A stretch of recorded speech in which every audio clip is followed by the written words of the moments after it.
Okay, so ito po ay part 2 nung ating live wire style ng pagtatagis. Again, gamit po natin ulit itong Sure Sharp at itong porcelain natin na 4 to 5,000 grits. Yung pag-usapan natin yung rebaba na sinasabi ko. Yung iba kasi tatanong, ano ba yung rebaba? Ano ba yung ulilang talim na tinatawag? Nuulit ko po, kapag galing po sa basyadahan, lagi pong meron niyang rebaba. Ano ba yung rebaba? Yun yung sinasabi ko nga po na ito yung bato na kumikiskis, yung ating sharpening stone sa basyadahan. Pag ginanon, kung dito matapos yung basyador, ang rebaba po nasa kabila.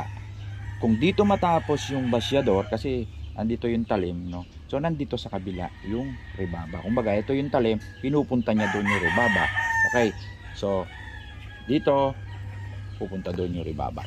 Okay, so rebaba, mapapansin nyo po yan sa bawat tari nyo. Papaliwanag ko po sa inyo na merong minsan sa kaliwa ang rebaba, minsan sa kanan. Okay, so paano ba malaman yung tinatawag na rebaba? Meron po ako ditong special tool. Ito po yung stainless steel na. Ito po yung ating cable tie na stainless nilalagay sa mga materyales. Okay, so kapakita ko po sa inyo. Ito po yung aking ito po yung mga natapos na. Sabi ko nga sa inyo, bago ko i-deliver yung tari ay natapos na. So ito po yung tinatawag kong mabagsik na. Tapos na po yan. Ito po yung dinadampi ko lang ay kumakagat na. Ito po yan sila. Okay, so napakatalas po nito. Hindi po ito dudulas dito. Hindi ito dudulas dito. Okay, so tignan nyo po na papakita ko po sa inyo na wala itong rebaba. Ganito po yung itsura na walang rebaba. Idadaan po natin ito sa talim. Dire-diretso po yan. Dire-diretso sa talim, sa kabila. Okay, dire-diretso po siya sa talim. Pagmasan nyo pong mabuti, ha, dire-diretso po siya. Ito pong may rebaba. Tignan nyo po, ha. Ayun, Ayun, stop ball, ayun, Yung rebaba po yun. Rebaba yan, ayan, ayun pa, ayun,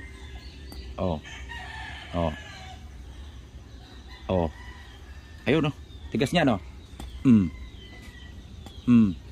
rebaba po yan. Tinan nyo yung walang rebaba. Walang rebaba, ulitin natin.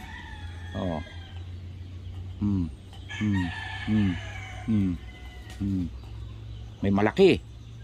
Ayun, laki, may langis pa po yan, ha. May WD-40 yan, so madulas yan. So yung rebaba nito nasa kaliwang pisngi niya. Okay, etong isang ito, ang rebaba niya ay nandito sa kanan na pisngi, so ayan. Sabit, sabit. So hindi po pare-pareho yung rebaba, kasi nga kung saan natapos yung basyador ay doon sa kabila noon yung rebaba. So tatanggalin nga po natin yung rebaba na yan para nga po lumabas yung tunay na talim or apex, kasi kung may mga rebaba dyan, hindi nyo po yan makikitaan ng talas. Sasabit lang yan dito, pero yan po kahit sa lupa lang dumaan yung tari ay napakapurol na or wala nang talim, So atin pong tatanggalin yung rebaba. Okay, salatin natin ito. Yun, ito, ulitin ko, ha. Ito yung rebaba niya. Ito. Ayun, ha. Kita nyo? Sumasabit, ayun, So ang rebaba niya ay nandito sa side na ito, nandyan sa side na yan, dito. Okay, dito. So gagawin natin, siritan natin ng WD-40 yung ating Sure Sharp, para again, ha, nandito yung rebaba, ha. So ang tirada po dito, tulak. So bawas na bawas, Saan napunta? Andito naman sa kabila. Yung rebaba, pakita ko sa inyo dito sa kabila, lumipat. no? Ayun oh. Ayun. Ayun oh, lumipat sa kabila oh. Okay, sasalubungin natin ngayon yan dito sa kabila. Kanina ginano natin. Dito sasalubungin natin yan. Pag sinalubong mo yan dyan, okay? Tapos dito ulit, malamang sa malamang po, tanggal yang ribabang yan. Ngayon, tignan nyo. Mabuti ha. Bawas na. Kung meron man, konting-konti na lang. Konting-konti na lang. Bila. Okay? Hindi na naghihinto. Dire-diretso na. Ayun, meron pa konti dito. Okay? So, kapag nasa salat nyo pa, pwedeng salatin ng kamay yan kahit wala kayong instrumento. Ayun, meron pa konting-konti. Pero bawas na. Okay? Ulitan natin. Meron pa eh. Okay? Meron pa eh. So, salatin natin. Okay. Ito dapat, wala na to. Meron pa siyang konti. So, ano nangyari? Matataranta tayo dahil hindi natin mapatalas. Hindi natin mapatalas. Matalas na pero ang gaspang-gaspang. Sabit pa ng sabit dito. Kung mapapansin nyo, pag ginanong ko, pahinto-hinto, so, ibig sabihin, napakagaspang pa at may mga natira. So, bakit hindi ko matanggal? Bakit hindi ko matanggal? Kahit idaan natin siya dito, dito sa pino na to. Okay, sabi ko sa inyo, hindi kayo magkakamali dito dahil 4,000 to 5,000 grams ito. Kahit isubsob mo ito, kahit ilaro mo yan dyan, kahit ipaglaro-laro mo yan dyan, okay, hindi masisira ang talim, tatalas pa rin. Kaso nga, andyan pa din yung ribaba na ang liliit na naman, napakaliliit na, pero andyan pa din eh. Bakit? So ibig sabihin, ang tindi ng magnetism, idinadaan sa balat. Minsan yung balat hindi pa rin matanggal, andyan pa din. Tignan mo sa microscope, andyan. So anong ginagawa ko? Kumukuha ko ng kahoy. Kaya yung duol, okay din yun. Pero yung tradition nila, sinasabi nila na paggamit ng duol na kinukuskus no ganon, hindi po ganon. Hindi po ako ganon. So kahit hindi po duol, ordinaryong kahoy, basta kahoy, kahit pamatigas yung kahoy na yan, basta kahoy, wag semento, wag bakal, wag plastic.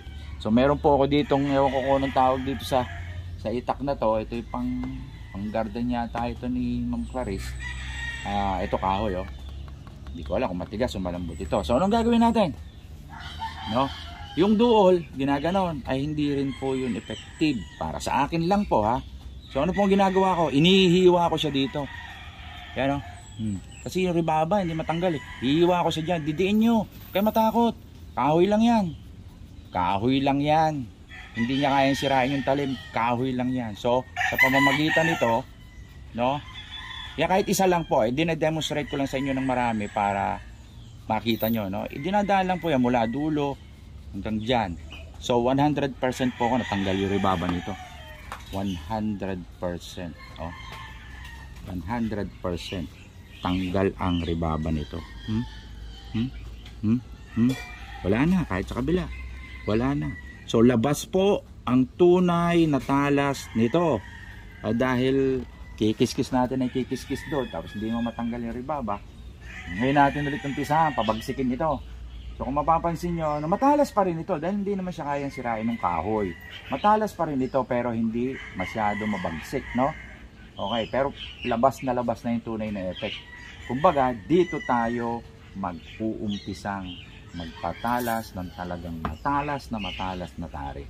Kasi kung may ribaba, hindi po talaga, kahit ako, hindi ko mapapatalas yan. Okay, ito. Yun na. Napakaganda na ng hagod, Okay, meron pa konti, Yun, mapapansin nyo naman eh. Kung meron ganon, salubungin nyo doon. Okay.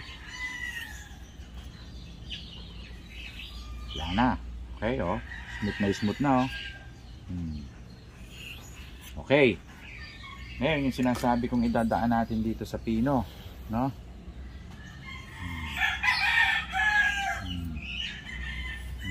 Okay, testingin natin kung gaano kabagsik. Wala ribaba.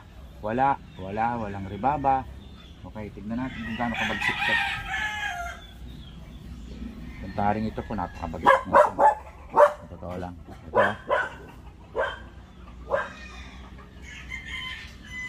Sabi ko nga po sa inyo, depende sa tigas ng bakal.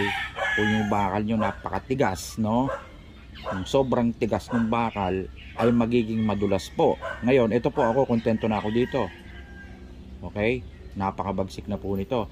Pero kung ang bakal nyo po masyadong matigas, ang mangyayari po dyan medyo madulas kasi napakapino.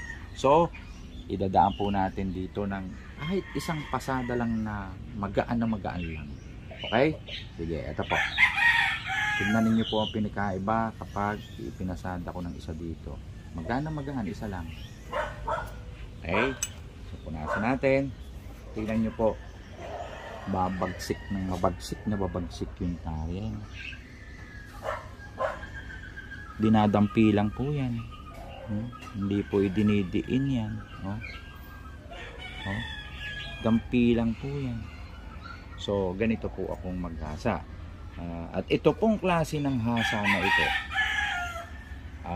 kung maganda yung bakal, ito po yung hasa ng nagagamit ng 3-4 na beses, matalas pa rin dahil labas na labas po yung apex.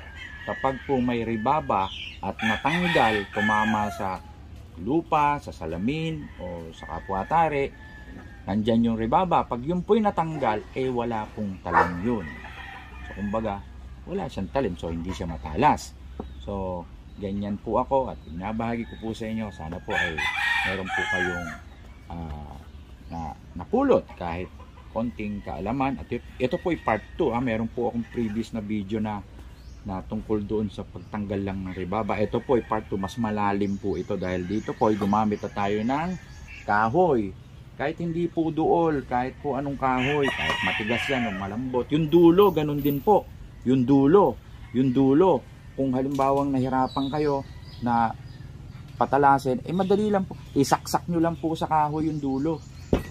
Kahit po, kung maganda po yung talimentary nyo at maganda yung pagkakahasa, kahit po isaksak nyo yan dyan, mananatili po yung tulis nyan. At lalo pang gaganda. Depende po yun sa ganda ng bakal nyo. Meron pong mga bakal na pag itinusok sa kahoy lang, nawawala po yung dulo. So ito pong mga tari ko, ito po yung Magnum Magnum po ito. So ganyan po kaganda yung quality ng talim ng ating Magnum. So ito po ulit ang inyong lingkod, ang inyong kaibigan, ang inyong agaper, Jack Gagalak po ng Livewire Game Fowl Academy, Livewire Poultry Supply, Livewire Resort, Farm Resort, kung tawagin, at inyong kababayan. Okay, Jack Gagalak po. Maraming salamat po.